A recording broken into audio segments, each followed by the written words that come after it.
सबसे पहले हम एप्लीकेशन में नेम रख लेते हैं STL, ओके।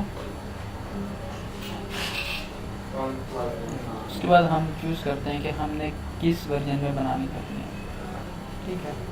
हमारी स्क्रीन सैंडविच ही बना लेते हैं, जितने लो लेवल पे जाएंगे उस सब पे चलेगा, उतने मैक्सिमम डिवाइसेस पे चलती रहेगी, उतने मैक्सिमम डिवाइसेस पे चलती। ये हो गया।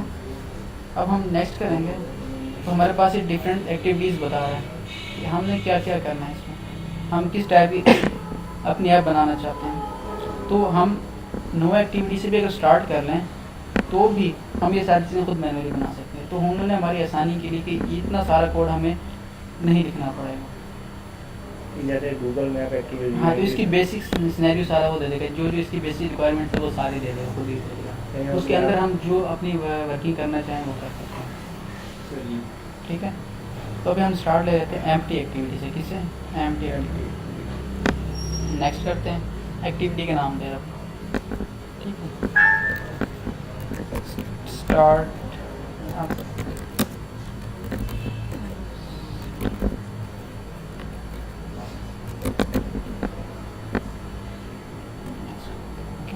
अब जैसे ही हमारी ऐप स्टार्ट होगी तो हमारे पास एक विंडो ओपन हो जाएगी।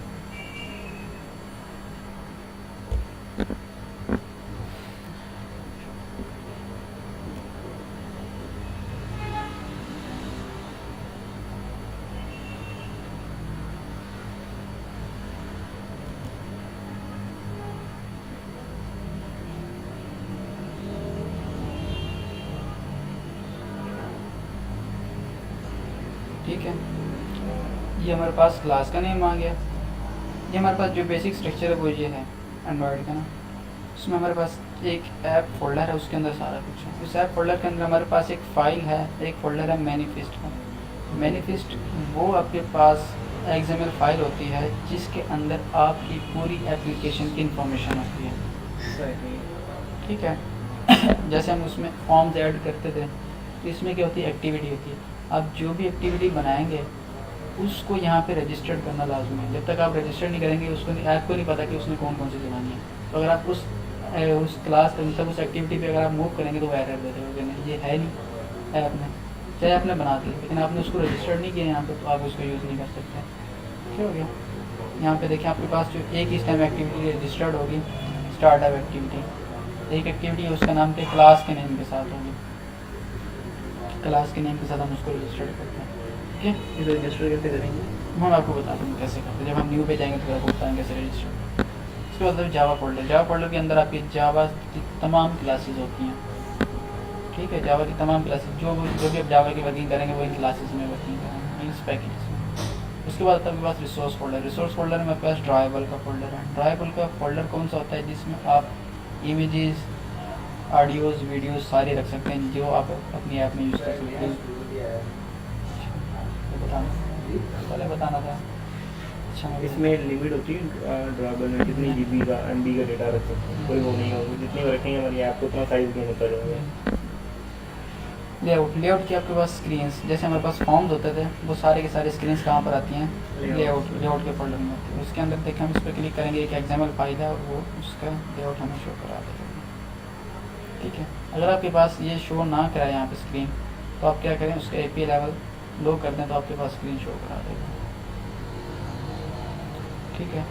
उसके बाद मिप मैप होता है। मिप मैप में आपके पास जैसे आप ऐप चलाते हैं, आपने पहले ऐप बनाई कि उसका कोई ना कोई आइकॉन बना होता है, तो वो सारे के सारे आइकॉन इसमें होते हैं, मिप मैप में होते हैं। मिप मैप में होते हैं, ठीक है। उसके बाद होती है वैल्यूज़ क्या होती है, उसके अंदर आपके कलर्स हैं, ऐप के बेसिक्स कलर्स, आप उससे भी इनको डिफाइन कर सकते हैं। डायमेंशंस हैं, डायमेंशन में आपके पास क्या क्या चीज़ें हैं, जो आपके पास ये एक्टिविटी है लेआउट,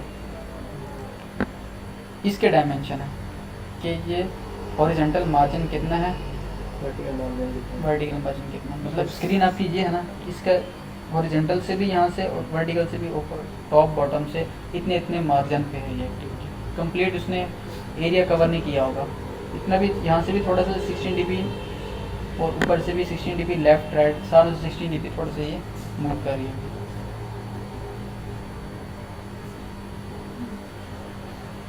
हॉरिजॉन्टल मार्जिन उसने कितना लिया हुआ है 64 dp लिया हुआ है। उसके बाद हमारे पास है स्ट्रिंग। स्ट्रिंग में हमारे पास क्या, हमने ऐप का नाम दिया हुआ है, क्या दिया हुआ है, ऐप में क्या नेम दिया हुआ है, ST लर्निंग ऐप, ठीक है। और ये यहाँ पे मैनिफेस्ट फाइल में भी देखना आप, ऐप का नेम उसने यूज़ किया होगा, किया होगा लेबल। हाँ लेवल ST लर्निंग ऐप। और ये कहाँ से आ रहा है, यहाँ पर क्लिक करूँगा तो उसने स्ट्रिंग ऐप नेम दे दिया, क्या दे दिया, string app name, app name ये कॉल किया हुआ, वेरिएबल बना दिया उसने ग्लोबल, उसको वो एक्सेस कर रहा है। इसका वेरिएबल बनाने के आपको अल्फा साइन यूज़ करना पड़ता है। क्या मतलब है, add the rate style, styles में आपके पास ये कलर्स हैं, वही कलर्स उसने यहाँ पे भी डिफाइन किया है, ठीक है। उसके बाद है ग्रेडल्स। ग्रेडल्स में क्या होता है कि इसमें आप देख सकते हैं कि आपकी ऐप का वर्जन कौन सा है। मिनिमम आपके पास 23 SD के हैं, ठीक है। आप इस टाइम 15 में वर्किंग करें और टारगेट कितना है 23 में, कि 15 से 23 तक की सारी इसमें आप डिवाइस करेंगे। और इसके अलावा अगर आप एक्स्ट्रा फाइल्स जैसे हम SQL कनेक्शन के लिए यूज़ करते थे, SQL इनके लाइब्रेरीज वगैरह इंपोर्ट करते थे, नेम स्पेसिस, तो अगर इसमें अगर आपने एक्स्ट्रा लाइब्रेरीज फॉर एग्जांपल उसके हम ले लेते हैं, अगर आपने वर्किंग करनी हो, गूगल मैप से वर्किंग करनी हो या वेब सर्विसेज के साथ वर्किंग करनी हो, तो उसके लिए आपको कुछ लाइब्रेरीज इंपोर्ट करानी होती हैं। वो कहाँ पे इंपोर्ट होती हैं, वो यहाँ पे इंपोर्ट होती हैं। इस एरिया में आप राइट कर देते हैं, तो जैसे जनिंग करेंगे जाके यहाँ पे एक मैसेज आ जाएगा ग्रेडल करें, तो वो पूरी की पूरी ऐप को अपडेट कर देगा, इंपोर्ट कर देगा। एक और मेथड भी होता है इसका इंपोर्ट कराने का, अभी इसमें हम ये देखेंगे, ठीक हो। तो ये हमारे पास बेसिक स्ट्रक्चर है। तो बेसिक स्ट्रक्चर में हम कहाँ जाते हैं, लेफ्ट के बाद उसने शो करा दिया हेलो वर्ल्ड। अब हेलो वर्ल्ड भी देखें, ये कहाँ से आ रहा है, यहाँ पे उसने वेरिएबल नहीं बनाया, चलो कोई बात नहीं, वैसे यहाँ पे भी वेरिएबल बनाऊंगा। अब ये देखें, ये 16 dp वहाँ पे था, dimension activity, horizontal margin, dimension सारे के वही हैं। अगर इनको मैं 0 dp कर दूँ तो 0 dp भी आप देख लेंगे। मार्जिन लेफ्ट में कर देता हूँ,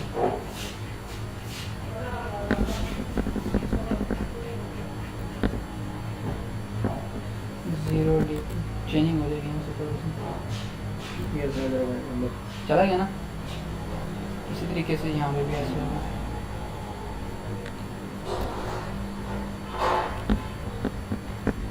जीरो dp,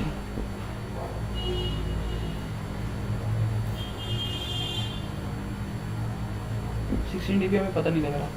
अगर आप यहाँ पे कलर लगा देंगे फिर आपके सही बॉर्डर कलर, ठीक है। और यहाँ पे क्या आपके पास कॉन्टेक्स्ट, क्या आपके पास स्टार्टअप एक्टिविटी का डाटा सारा इसमें आएगा। और ये टेक्स्ट भी क्या होता है, जैसे हमारे पास लेबल होता है, इसमें क्या होता है, टेक्स्ट भी होता है। अच्छा, अभी हम वर्किंग कर रहे हैं किसमें, रिलेटिव लेआउट में। रिलेटिव लेआउट क्या होती है कि आप जितने भी कंट्रोल्स ऐड करेंगे वो एक दूसरे के क्या होंगे, रिलेट कर रहे होंगे, किसके साइड पे आए, किसके टॉप पे आए, किसके बॉटम पे आए, कितना मार्जिन हो, कितनी ग्रेविटी हो, क्या हो, ये सारी एक कंट्रोल दूसरे के रिलेट कर रहा होगा इसमें, इसको हम कहते हैं रिलेटिव लेआउट। अच्छा जी, अब इसके हमारे पास हम स्टार्ट से ले लेते हैं।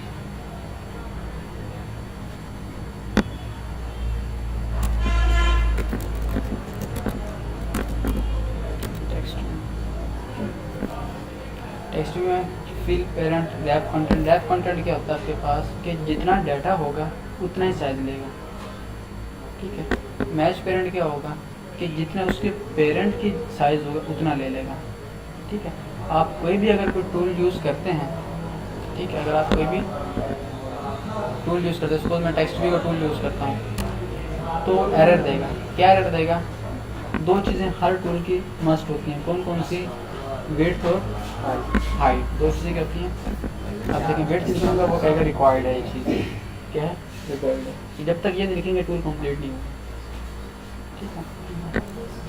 विड्थ इसको मैं दे देता हूँ कि मैच पेरेंट, जैसे इसका पेरेंट की विड्थ है, कंप्लीट विड्थ ले लेंगे सारी। उसके बाद कर लेता हूँ, ये भी रिक्वायर्ड क्या है, ठीक है। इसको मैं कर लेता हूँ ग्रैब कंटेंट। ग्रैब कंटेंट जितना हम डाटा देंगे उतने, इसको हम देखना चाहें तो ये देखें आगे।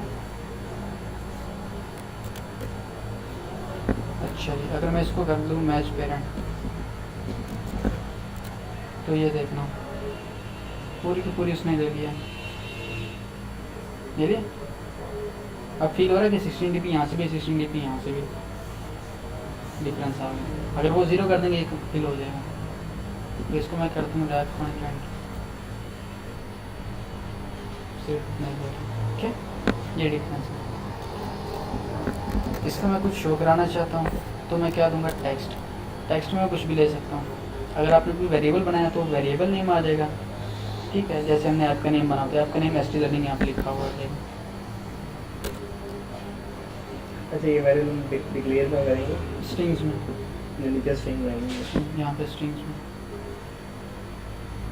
तो उसने क्या लिखी दे दिया, एसटी लर्निंग है। मतलब अगर आपने बार बार यूज़ करनी है तो आप बजाय उसको बार बार लिखे एक बार डिफाइन कर लें, वहाँ से आप उसको कॉल करा लें। इसमें जितने भी यार वो वेरिएबल बने सारे स्ट्रिंग नेम बनेंगे। मतलब ग्लोबल जो आप बनाना चाहते हैं, आप खुद से भी आप टाइप कर सकते हैं।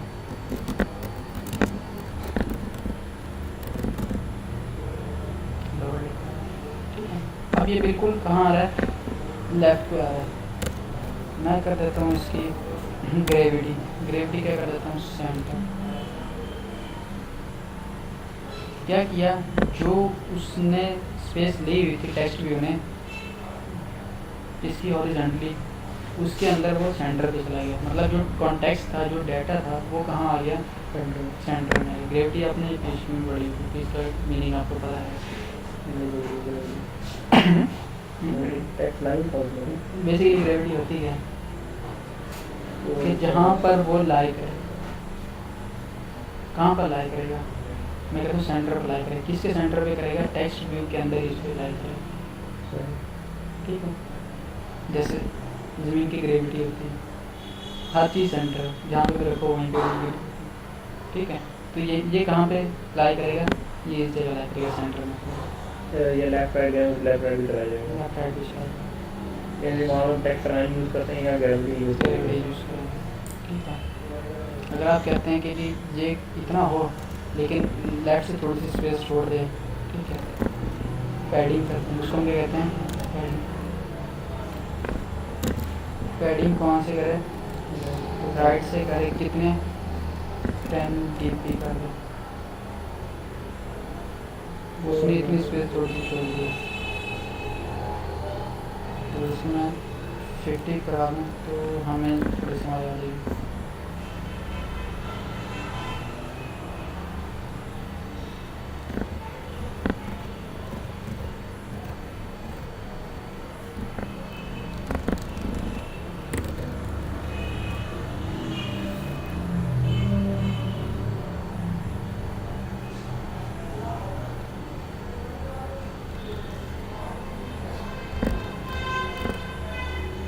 ये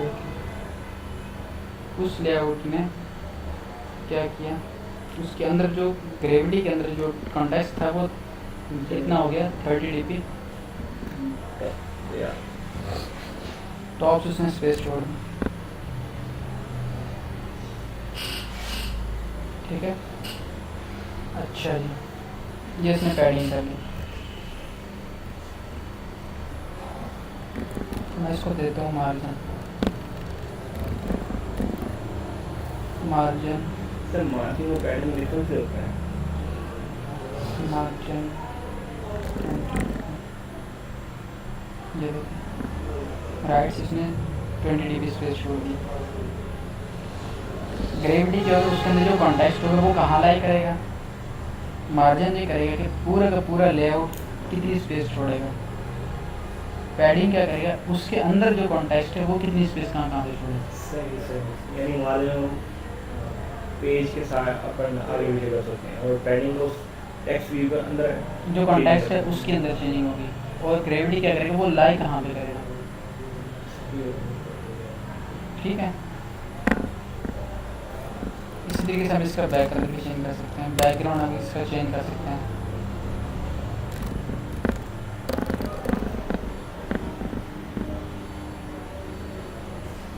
हो गया,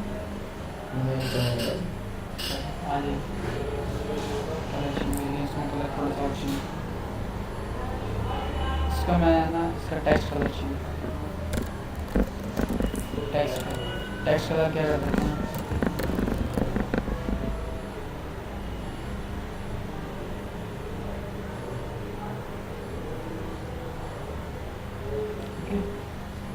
हम प्रीव्यू देखें,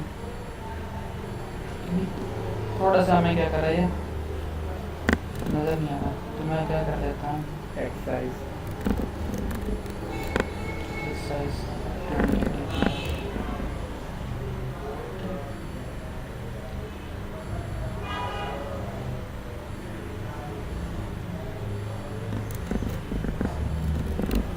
स्टाइल क्या कर देता हूँ इसका,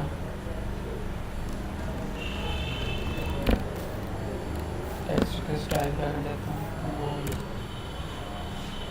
ठीक है। और क्या कर देता हूँ, इटैलिक भी कर देता हूँ, बोल्ड भी हो गया और इटैलिक भी हो गया, ठीक है। इसके बैकग्राउंड का आप इमेज भी लगा सकते हैं।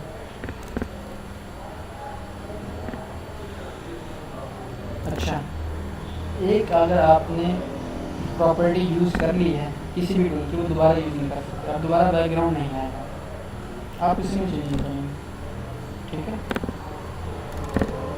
बैकग्राउंड कलर भी है। हाँ जी, या तो उसमें इमेज लगा सकते हैं या आप कलर दे सकते हैं, ठीक है। ये देखें, आप उसमें दोबारा यूज़ नहीं कर सकते। अब हमने टेक्स्ट स्टाइल भी यूज़ कर लिया, टेक्स्ट साइज भी यूज़ कर लिया, कलर भी यूज़ कर लिया, तो वो दोबारा नहीं आएंगे हमारे पास, ठीक है। अगर मैं इसी में करना हूँ स्लैश लगा के करना ही है। हाँ जी, हाँ जी।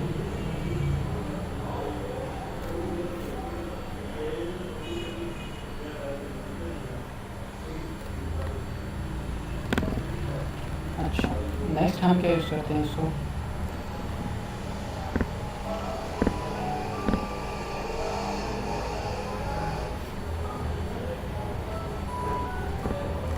कंट्रोल ऑल्ट और एल, इससे क्या होती है, रीफॉर्मेटिंग।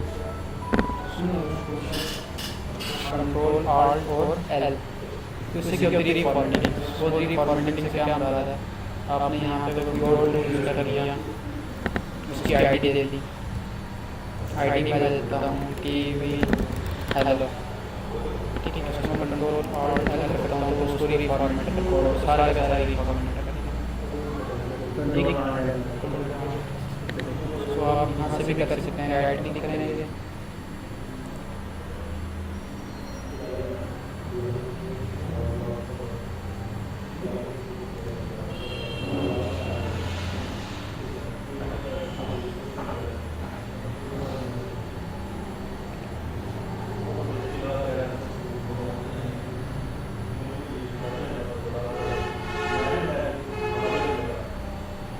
तो अपने भी बदल गया, बदल नहीं आ रहा है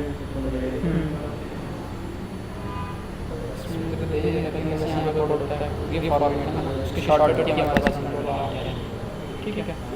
ना करते हैं, उसका करते हैं।